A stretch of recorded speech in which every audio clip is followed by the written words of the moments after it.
ورحمۃ اللہ وبرکاتہ۔ آج ہم بات کریں گے دین کے حوالے سے۔ اللہ تعالیٰ نے فرمایا کہ دین میں آسانی پیدا کرنا، مشکل نہ کرنا، اور اگر کوئی شخص جو ہے دین میں مشکل پیدا کرے گا تو دین اس پر غالب آ جائے گا، یعنی کہ اس کی بات کو لوگ چھوڑ دیں گے۔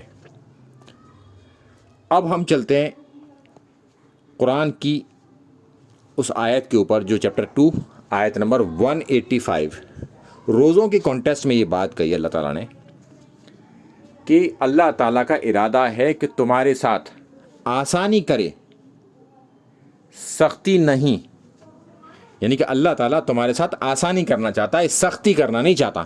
یہ اللہ تعالیٰ کا ارادہ ہے۔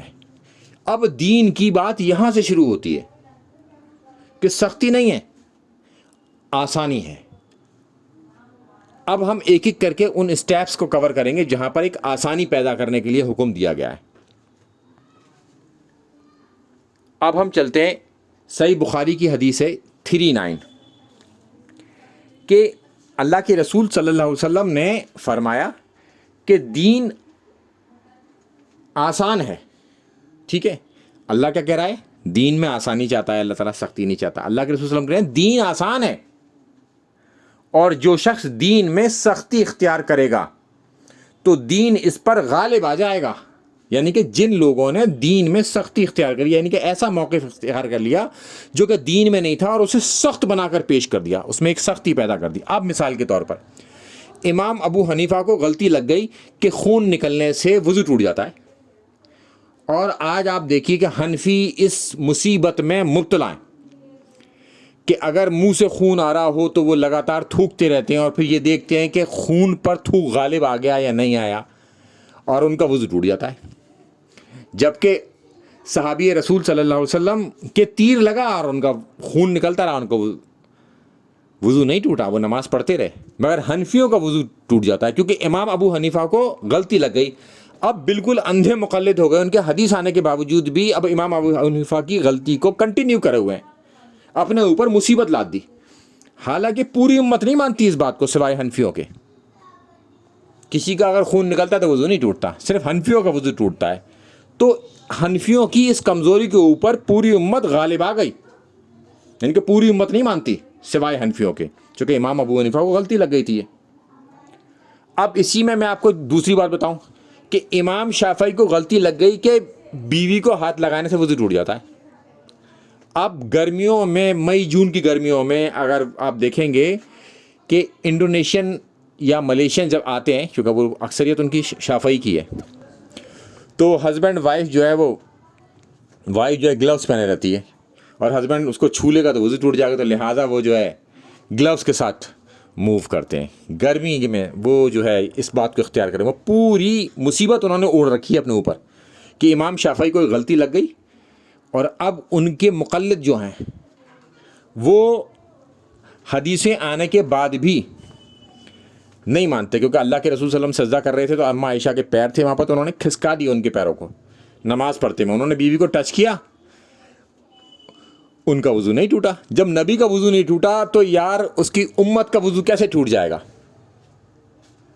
نبی تو رول ماڈل ہے اس امت کا، تو رول ماڈل نے جو کچھ کر کے دکھایا وہی تو سنت ہے۔ مگر یہ ایک غلطی لگ گئی انہیں اور لوگوں نے مصیبت اوڑھ لی۔ تو شافعی کے علاوہ جتنے بھی لوگ ہیں وہ اس بات کو نہیں مانتے کہ بیوی کو ہاتھ لگانے سے وضو ٹوٹ جاتا ہے۔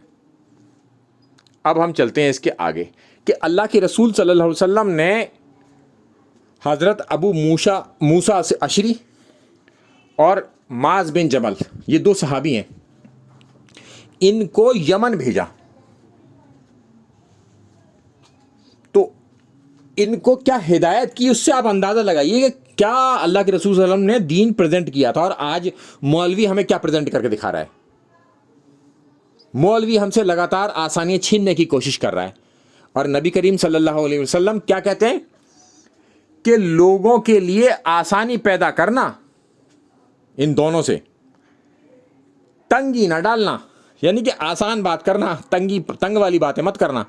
یعنی کہ اگر کسی مسئلے کے دو حل ہیں، ایک آسان ایک تنگ، تو آسانی کو اختیار کرنا ہے، تنگی کو اختیار نہیں کرنا، تاکہ لوگوں کے دل میں مصیبت پڑ جائے یا لوگ مصیبت میں مبتلا ہو جائیں۔ انہیں خوشخبری سنانا دین سے نفرت نہ دلا دینا، یعنی کہ ایسے کام کرنا کہ وہ خوش ہوں، سمجھیں چیزوں کو آسانی کے ساتھ، اس طریقے سے پریزنٹ مت کرنا دین کو کہ ان کے دلوں میں نفرت آ جائے دین کے ساتھ، اور تم دونوں آپس میں اتفاق رکھنا، یعنی کہ آپس میں اتفاق کر کر کوئی کام کرنا کہ بعد میں پھر آگے جھگڑا نہ پڑے۔ مطلب اسلام جو ہے جھگڑے کو دور کرتا ہے، آسانی کو قریب کرتا ہے، مشکل کو دور کرتا ہے، یہ ہے اسلام کا کرسٹ۔ مگر مولوی نے ہمیں اس قدر مشکل کر کے بتا دیا کہ ہمارے لیے مصیبت بن گئی۔ اب ہم چلتے ہیں اس کے آگے کہ اللہ تعالیٰ نے قصر نماز کے حوالے سے فرمایا کہ جب تم سفر میں ہو تو قصر کر لو۔ قصر کہتے ہیں آدھا، یعنی کہ آدھی نماز پڑھ لو، یعنی کہ ظہر کے 4 فرض ہیں، عصر کے 4 فرض ہیں اور عشاء کے 4 فرض ہیں، ان کو آپ آدھا کر سکتے ہیں۔ 3 ہی رہیں گے مغرب کے، اور فجر کے بھی 2 ہی رہیں گے۔ اور تم اگر پریشانی میں گھرے ہوئے ہو، مصیبت میں ہو، تب بھی تم قصر کر سکتے ہو، اس کو آدھا کر سکتے ہو۔ یہ اللہ تعالیٰ نے اختیار دے دیا۔ اب ہوا کیا کہ اب لوگوں کے پاس سے اختیار آدھا کرنے کا، تو حنفیوں نے کیا کیا کہ یہ جو ہے ہمیشہ ہی آدھی پڑھنے لگے، اور اگر کوئی شخص پوری پڑھ لے تو اس کو برا مان جاتے ہیں، جبکہ اللہ کے رسول صلی اللہ علیہ وسلم نے، اما عائشہ نے فرمایا کہ دونوں طریقے سے نماز پڑھی ہے، قصر میں آدھی بھی پڑھی اور پوری بھی پڑھی ہے۔ نہیں، اختیار دیا، آسانی دی، اگر کوئی پوری پڑھنا چاہتا تو پوری پڑھ لے، آدھی پڑھنا چاہتا تو آدھی بھی پڑھ لے۔ تو کسی سے کوئی چیز چھیننی نہیں چاہیے بھائی۔ ہم اس شریعت کو ماننے والے ہیں جو اللہ کے رسول صلی اللہ علیہ وسلم پر اتری ہے، نہ کہ ان اماموں کے مقلد جن کو غلطی لگی تو پوری ان کے ماننے والے سارے اس غلطی پر ہی چلیں گے۔ بھائی اللہ کے رسول صلی اللہ علیہ وسلم نے پوری بھی پڑھی، آدھی بھی پڑھی، تو آپ پوری بھی پڑھ سکتے ہیں، آدھی بھی پڑھ سکتے ہیں۔ اس میں زبردستی نہ کریں کسی کے ساتھ۔ پھر اب ہم چلتے ہیں نمازوں کو جمع کرنے پر۔ اب ہوا کیا کہ شیعہ کے بغض میں اہل سنت نے نمازوں کو جمع کرنا ہی بند کر دیا۔ یہ حدیثیں ہی چھپا لی گئیں کہ اللہ کے رسول صلی اللہ علیہ وسلم نے عصر، ظہر اور عصر کو ایک ساتھ جمع کر کے پڑھا، مغرب اور عشاء کو ایک ساتھ جمع کر کے پڑھا۔ اسے مغربین کہتے ہیں، اسے ظہرین کہتے ہیں۔ جو ظہر عصر پڑھی جاتی ہے اسے ظہرین، اور جو مغرب عشاء میں جمع کری جاتی ہے اسے مغربین کہتے ہیں۔ اب شیعہ کے بغض میں آ کر انہوں نے یہ بات بتانی ہی بند کر دی، ان چیزوں کو چھپا لیا۔ اگر کوئی ایسا کرتا تو اسے جو ہے حقارت کی نظر سے دیکھا جاتا اور اس پر تان کیا جاتا۔ آج بھی اگر کوئی نماز جمع کرے گا تو اس کے اوپر تان کریں گے۔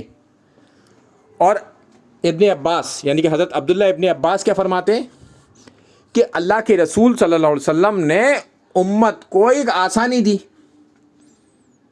کیا اللہ کے رسول صلی اللہ علیہ وسلم کیا چاہا کہ آپ نے چاہا کہ اپنی امت کو یعنی کہ اپنی امت کے کسی فرد کو تنگی اور دشواری میں نہ ڈالنا، یعنی کہ یہ ایک اختیار ہے۔ اب آپ کہیں سفر میں جا رہے ہیں، یا آپ کو لگتا ہے کہ آپ اپنے گھر میں ہی رہتے ہوئے بزی ہو جائیں گے، یعنی کہ آپ جنگ میں بھی نہیں ہیں، سفر میں بھی نہیں ہیں، باہر کوئی خطرہ بھی نہیں ہے، موسم بھی خراب نہیں ہے، تب بھی اللہ کے رسول صلی اللہ علیہ وسلم نے جمع کر لیا۔ اب آپ کو لگتا ہے کہ آپ کے گھر میں کوئی مہمان آنے والا ہے، یا کوئی آپ کو لگتا ہے کہ آپ ایک نماز چھوڑ بیٹھیں گے یا آپ کی چھوٹ جائے گی، تو آپ نے نماز تو جمع کر لی۔